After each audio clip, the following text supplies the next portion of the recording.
안녕하세요. 코인 날려주는 남자입니다. 어느덧 11월이 다 가고 12월 1일이 되었습니다. 오늘은 12월 달에 코인 시장과 비트코인이 어떤 식으로 움직일지에 대해서 같이 이야기를 해보고 캐시우드가 최근에 굉장히 바쁘게 움직이고 있습니다. 움직임의 끝에는 무엇이 있는지 같이 살펴보는 시간을 가져보도록 하겠습니다. 최근 비트코인의 움직임에 대해서 많이들 아시겠지만 38.5K 라인 이 부분 아주 가기만 하면 강력하게 내리려고 하는 세력이 있는데 이 부분에 대해서 숫자적으로 보게 되면 당연히 그럴 수밖에 없구나 라는 걸 이해할 수 있습니다. 왜냐하면 여기에 구축되어 있는 수조 포지션이 거의 3조 원 정도가 된다고 합니다. 이 말은 38.5K를 뚫고 이 위로 올라갔을 때 3조 원 정도 가량이 한 번에 청산이 날 가능성이 있다. 그러니까 돈이 3조 원이 날아갈 가능성이 있기 때문에 길을 쓰고 이 부분을 막고 있다고 보시면 되겠고요. 이걸 다시 말씀드리면 38.5K에서 39K 요 라인 같은 경우는 아주 강력한 저항대로 지금까지 작용을 하고 있다, 이렇게 보겠습니다. 12월 비트코인이 그리고 코인 시장이 어떤 식으로 움직일지에 대해서 살펴보도록 하겠습니다. 제가 11월 시작이 될 때 말씀을 드렸던 게 있어요. 10월 달에 움직였던 이 들어왔던 돈의 모멘텀이 에너지가 11월, 12월까지 갈 가능성이 있다, 이렇게 말씀을 드렸고, 근거에는 제가 많이 따르고 있는 2015년도 이때 장이 반전됐을 때 모델을 보면서 이때도 10월 달에 에너지가 갑자기 모이면서 그 에너지가 11월, 12월 달까지 갔었다, 이렇게 11월 시작이 됐을 때 말씀을 드렸고 11월 달은 좋을 가능성이 있다라고 했는데 실제로 마감을 해보니까 물론 2015년도만큼은 아니지만 좋은 상태로 마무리가 되었습니다. 12월 같은 경우도 지금은 거의 똔똔치기로 움직이고 있고요. 오늘 첫날이기 때문에 봤을 때 여기서 2015년도를 볼 때 중요한 부분이 있습니다. 보시게 되면은 점점 에너지가 이어지긴 하지만 10월 달에 응축됐던 에너지가 전달이 되면서 약해지는 모습을 볼 수 있습니다. 이런 부분들은 저는 12월 달에도 같이 일어날 가능성이 있다라고 보고 있고요. 상승은 하겠지만 그 폭이 제한적일 수 있다, 이렇게 보고 있습니다. 또 중요한 것들은 2015년도가 지나고 나면은 16년도에 이렇게 꺾이게 되게 되는데 이 모습이 아주 비슷한 시기에 2023년도 말 2024년도에 일어날 가능성이 있다라고 자주 언급을 드리고 있고, 그런 부분들을 체크하면서 가야겠습니다. 이걸 달이 아니라 분기로 놓고 보면은 과거 2015년도 요때 사이클 말고 불장이 되기 전에, 불장 오기 전에 이 4분기에 이렇게 상승이 있었던 거는 거의 없는 걸 저희가 확인할 수 있습니다. 그만큼 2023년도는 다시 뭔가 부활을 하는 그런 해라고 보시면 되겠고, 특히 4분기 같은 경우는 그 신호를 아주 강력하게 보낸 분기였다라고 볼 수 있습니다. 자, 그러면 그래프로 한번 프랙탈 모델로서 살펴보도록 하겠습니다. 2015년도 요때의 모델이거든요. 이렇게 해가지고 장이 반전이 되면서 올라오고, 이때 특히 2015년도 말을 보게 되면은 상승이 있었던 요런 시기를 확인을 할 수 있습니다. 과정이 2023년도 말에도 일어나고 있다라고 보시면 되겠고, 그러니까 뒤에 있었던 이 횡보, 그 다음에 하락, 이런 부분들이 2024년도에 나타날 수 있는 가능성이 있다, 이런 부분들에 대해서도 염두를 해야 되고요. 보시게 되면 2015년도 모델과 모델이 굉장히 비슷한 그림을 그리고 있는 건 아닌가, 이렇게 보시게 되고, 제가 이 2015년도 모델을 많이 추정을 한다라고 했을 때 근거로 말씀을 드렸던 게 단순히 이런 지표들 뿐만이 아니고요. 이때 거래소가 터지고 투심이 완전히 죽은 상태에서 그걸 반전을 하고, 이런 과정들이 일어났던 게 2022년도 이 하락장을 유발했을 때 FTX가 터지고 투심이 완전히 죽고 그 뒤에 반등을 하는 이런 심리적인 부분도 비슷하기 때문에 이런 부분들을 많이 보고 있다라고 말씀을 드렸고, 물론 과거 데이터가 현재와 완벽하게 맞아떨어지지는 않을 수 있습니다. 하지만 그렇게 끌어가고 있는 것들은 이 모멘텀이나 이런 부분들을 봤을 때 비슷하다, 이렇게 보고 있고요. 물론 거기에 추가로 해가지고 우리가 봐야 되는 거 한 가지가 더 있죠. 미국, 그리고 미국에서 주도하는 비트코인 현물 ETF, 미국이 크립토 시장을, 이 코인 시장을 차지하기 위해서 굉장히 노력하고 있는 모습들은 이때와는 다릅니다. 더 큰 상승, 더 큰 힘이 들어올 가능성이 있다, 이렇게 보고 있습니다. 12월 달이 상승을 하겠지만 10월, 11월에 비해서 상승폭이 제한이 된다라고 말씀드렸던 이유가 단지 에너지가 이렇게 줄어드는 그런 것뿐만이 아니고, 실제로 비트코인의 차트를 봤을 때 아주 강력한 저항대 라인에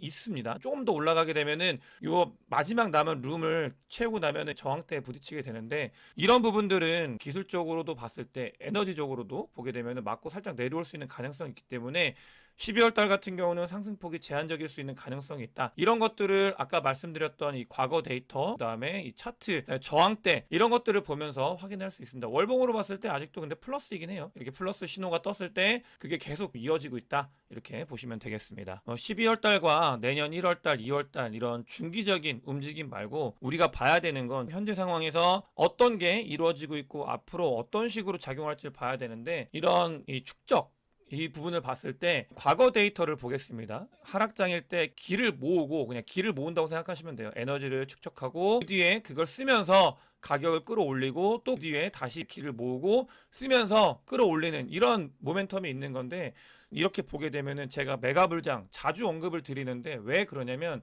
아주 많은 축적이 일어나고 있다 상황에서. 그래서 이게 과거보다도 훨씬 더 많은 축적이 일어나고 있고 그게 쌓이고 있고 한번 풀면서 가격을 끌어올렸고 그 뒤에 살짝 올랐다가 다시 쭉 내려가면서 가격을 끌어올릴 거다. 상승폭이 매우 클 가능성이 있다라는 거를 이 부분을 보면서, 그러니까 인베스터의 델타 프라이스 모델을 보면서 확인을 할 수 있습니다. DCA의 화신인 마이클 세일러가 비트코인을 추가로 또 매집을 했습니다. 16,130개를 추가 매집을 해가지고 한국 돈으로 한 7천억 정도를 매집을 했는데요.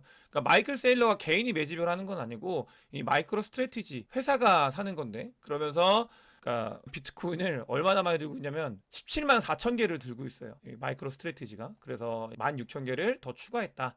정말 DCA 상징이라고 볼 수 있고요. 이번 마이크로 스트래티지에 비트코인을 사는 거는 조금 의미가 있는 게 단순히 DCA뿐만이 아니고요. 그러니까 이 불장 초입 때 보세요. 마이크로 스트래티지가 새롭게 비트코인을 매집하는 시기에 수량을 보게 되면은 매우 많이 있는 걸 확인할 수 있습니다. 매우 많이. 이런 부분들을 확인할 수 있는데 그런 움직임이 드러나고 있다. 그러니까 마이클 세일러나 마이크로 스트래티지에서 비트코인을 사는 사람들은 봤을 때 장이 반전이 됐다, 좋아질 가능성이 있다라는 거에 베팅을 하고 보게 되면은, 그러니까 하락장일 때는 그러니까 DCL 하는데 조금 양을 줄입니다. DCL 하는데 쫄리니까 줄이는 모습을 보이고 있어요. 자신감 있게 매집을 해가고 있다. 이 모습은 자신감 있게 장이 좋아질 거에 베팅을 하고 있는 모습을 보이고 있다. 우리도 이런 신호를 잘 캐치를 해야 되겠습니다. 그러니까 마이크로 스트래티지가 비트코인을 살 때 보게 되면은 이 회사는 비트코인을 물타는 게 아니고요. 자기들이 가지고 있는 평단이 30K입니다. 위에 있어요. 위에 30K에 있죠. 위에 있는데 불을 타고 있는 겁니다. 이게 진짜 DCA예요. DCA라는 거는 올라갔든 내려갔든 사는 걸 DCA라고 하는 거고, 내려갔을 때만 자기가 마이너스 났을 때 이걸 사는 거를 DCA라 부르는 게 아니라 우리는 보통 물타기라고 부릅니다. 근데 마이크로 스트래티지는 자기들 평단가보다 위에 있는데도 계속 샀습니다. 자신있게 샀다. 이 신호를 저희가 잘 캐치를 해야 되겠습니다. 크립토 시장에 돈이 들어오고 있는 게 보이고 있습니다. VC의 환경이 바뀌고 있고요. 그 부분은 10월 달 비해서 11월 달에 더 많은 투자가 일어났다는 걸 보면서 조금 장이 반전이 되고 사람들이 기업들이 개인들이 이 크립토 시장에 돈을 넣고 있다라는 거를 다양한 지표로 확인을 할 수 있는데, 그 중에 하나인 VC 펀드들이 이제 돈을 다시 집어넣기 시작했다라는 걸 확인할 수 있습니다. 돈 들어오는 거는 스테이블 코인 늘어나는 거, 그밖에 다른 사람들의 지표들을 보면서 확인할 수 있고, 또 중요한 지표 중에 하나가 VC가 들어와야 알트코인이나 다른 코인들에도 좋은 영향을 미치기 때문에 이 부분도 굉장히 중요해서 돈이 들어오고 있구나라는 거를 볼 수 있습니다. 코인베이스 CEO인 브라이언 암스트롱이 그러니까 발언을 계속 세게 이어가고 있어요. 어디에? SEC에 이어가고 있습니다. 자신감은 어디서 나오는 걸까요? 저는 당연하다고 생각해요. 코인베이스가 굉장히 많은 부분을 차지하게 됐고, 그다음에 블랙록이나 다른 것들도 다 코인베이스를 이용해야 되기 때문에 많이 이야기를 하고 있겠죠. 코인베이스가 이 관련되어 있는 관련자들과. 그러면서 더 많이 자신감을 얻었고요. 그러면서 동시에 SEC에 압박을 계속 넣고 있습니다. 어떤 압박을 넣고 있냐면 SEC를 지난 30개월 동안 18개월 동안 30번을 만났다. 그러면서 규제에 대해서 명확하게 해달라 얘기를 했는데 얘네들이 SEC가 그냥 응답이 없다, 제대로 안 한다, 이런 이야기를 끊임없이 해나가고 있습니다. 그러면서 SEC를 압박을 주고 있는 거예요. 니들이 하는 게 뭔데, 규제하는 척만 하는 거냐, 제대로 해라. 이런 식으로 코인베이스를 앞세워서 미국에 있는 돈을 들고 있는 세력들이 압박을 하고 있는 그림이다 라고 보시면 아주 좋을 것 같습니다. 자, 캐시우드의 움직임에 대해서 살펴봐야 되는 시점이 왔습니다. 그러니까 이거를 단순하게 보는 사람들이 있는데 이게 되게 중요한 거예요. 보시면은 코인베이스 주식을 캐시우드가 한 60억 정도 팔았다고 합니다. 어제 60억 원 정도 팔았다고 해요. 이 아크인베스트에서. 이게 캐시우드가 운영하고 있는 ETF인데, 그러면서 사람들이 그러니까 잘 모르시는 분들, 그러니까 그냥 뉴스 기사만 전달하시는 분들은 그러겠죠. 캐시우드가 코인베이스 주식을 팔았기 때문에 뭔가 안 좋은 거다 이런 생각을 하는데 절대 그렇지 않습니다. 이 부분은 저희가 잘 다각적으로 봐야 돼요. 이걸 단순히 뉴스 기사로만 전달받으면 안 되고, 보시게 되면 일단 기본적으로 코인베이스 주식을 언제 샀냐? 아크가 계속 사 모았죠. 예전부터 사 모았고 비쌀 때도 사 모았어요. 근데 많이 힘을 줬던 시점이 이때입니다. 2023년도 1월달, 2022년도 12월달. 이때 아크는 GBTC만 산 게 아니고요. 코인베이스 주식도 같이 매집을 했습니다. 코인베이스 주식 매집을 했는데 이때 매집했을 때 보시면 30불 대죠. 얼마죠? 120불 대입니다. 그러면은 4배 수익이 났어요. 일단 기본적으로 투자 수익이 4배가 났기 때문에 포트폴리오를 조금 정리를 했다, 이렇게 보시는 게 맞고요. 단지 이것뿐만이 아니에요, 여러분들. 그러니까 이 아크인베스트를 걱정할 필요가 없는 게, 아크인베스트의 ETF가 굉장히 다양히 있거든요. 근데 이거는 ARRK였나? ARKK였나? 이거거든요. 아크 ETF 중에 하나인데, 여기 보시면 코인베이스 주식을 50억을 팔든 뭘 하든 중요한 게 아니라 코인베이스를 전체 물량의 ETF 물량의 아직도 9% 넘게 들고 있습니다. 아크인베스트는 너무나 많은 물량을 들고 있다, 이런 부분들이 있고, 블록체인 기업들 많이 들고 있어요. 로블록은 메타버스라고 치면은 이제 블록체인 기업은 아니지만 블록체인 기업들도 아주 많이 들고 있다. 그런 상태에서 아주 소액만 던진 거다, 이런 것들을 봐야 돼요. 제가 혹시라도 여러분들이 혼선이 있으실까봐 아예 그냥 이 자료를 가지고 왔습니다. 아마 아무도 이런 얘기 안 할 거예요. 근데 또 보게 되면은 그게 끝이 아닙니다. 보게 되면은 아크인베스트의 ARK 말고 ARKW라는 ETF가 있습니다. 여기서도 한 가지 보세요. ARKW에서 봐야 되는 게 코인베이스 주식 있죠. 이 주식을 굉장히 또 많이 들고 있어요. 가장 많이 들고 있어요. ARKW에도. 근데 세 번째로 많이 들고 있는 게 뭐냐? 그레이스케일의 비트코인 트러스트 BTC입니다. 이게 뭐냐면 GBTC예요. GBTC를 판다고 자꾸 뭐라고 하는데 그게 아니라 아크는 GBTC도 너무나 많이 들고 있어요. 얼마나 많이 들고 있냐면 거의 2천억 넘게 들고 있습니다. 근데 아크가, 캐시우드가 어떤 작업을 하고 있냐면, 불장이 다가올 걸 대비해서 비트코인 현물 ETF가 될 걸 대비해가지고 자신들의 포트폴리오를 완벽하게 리밸런싱을 하고 중인 거예요. GBTC를 가지고 있다가 아크가 비트코인 현물 ETF 승인 받으면은 자기들 걸로 전환이 되잖아요. 전환이 되면 뭐냐면, 비트코인 현물 ETF는 수수료가 존재를 합니다. 아주 센 수수료예요. ETF 중에서도 매우 매력적인 수수료를 이 운용사들이 가져갈 수 있어요. 그러니까 아크가 가져갈 수 있기 때문에 2천억 넘는 GBTC를 자기들 걸로 전환을 할 수 있는 거예요. 그렇게 되면은 가장 큰 수혜를 누가 보냐? 아크가 본다라고 이걸 분석하는 사람들도 이야기를 하고 있습니다. 그러면서 동시에 코인베이스 주식 잠깐 판 거 중요하지 않아요. 4배를 먹었다니까요, 기본적으로. 근데 그것뿐만이 아니고 코인베이스 주식을 아크인베스트의 ETF들은 너무나 많이 들고 있습니다. 아직도 이 부분을 봐야 되는 거예요. 단순히 팔았다고 무슨 캐시우드가 비트코인을 비관적으로 보는 거 아니야? 절대 아닌 거예요. 안에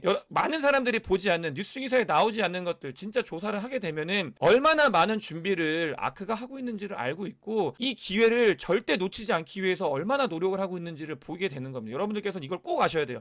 캐시우드는 행동으로 비트코인의 불장과 비트코인의 진짜 상승을 믿고 있는 사람이다. 그러면서 동시에 코인베이스 주식을 너무나 많이 들고 있다.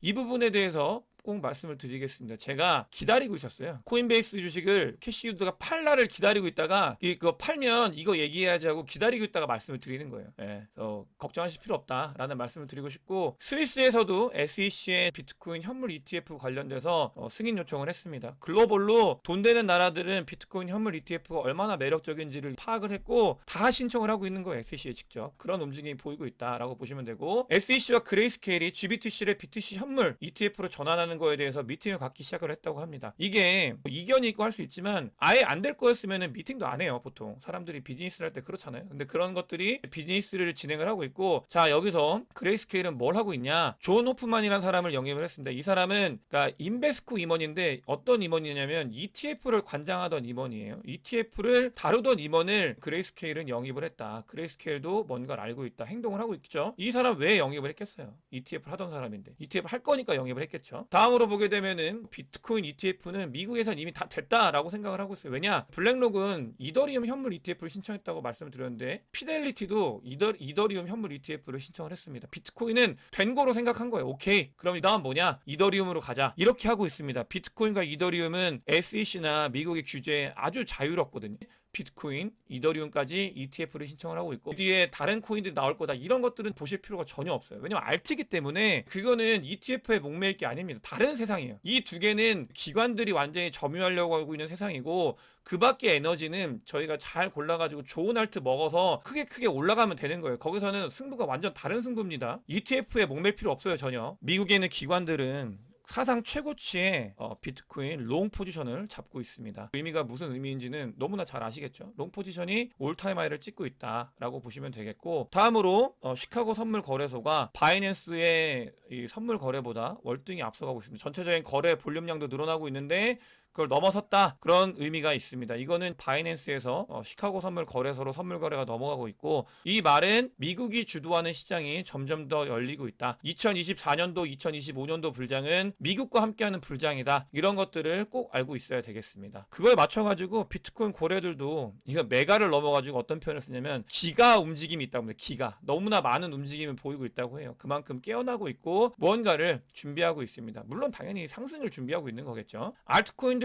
아주 중요한 변곡점에 위치하고 있습니다. 이 변곡점이 지나고 나면 단기적으로 흔들릴 수 있겠지만 알트코인으로도 수익을 낼 수 있는 좋은 기회이기 때문에, 이럴 때 그냥 올라가는 거 막 골라가지고 그런 게 아니라 좋은 코인을 억울하지 않게 잘 고르는 방법에 대해서 열심히 정말 최선을 다해서 우리가 인지를 하고 공부를 해야 된다. 그런 시기다. 준비를 하면 우리의 뭔가가 바뀔 수 있는 그런 시기가 우리 곁에 있다라는 거를 꼭 아셔야 되겠습니다. 홍콩은 심지어 ICO를 허용하는 거에 대해서 논의를 하고 있다고 합니다. 그만큼 홍콩이 크립토의 진심이고 점점점 더 문을 열기 위해서 노력을 하고 있다라는 모습, 그런 행동들을 보면서 오늘 영상 마치도록 하겠습니다. 영상이 도움이 되셨으면 구독과 좋아요, 많은 공유, 댓글 부탁드리겠습니다. 영상 봐주셔서 대단히 감사합니다.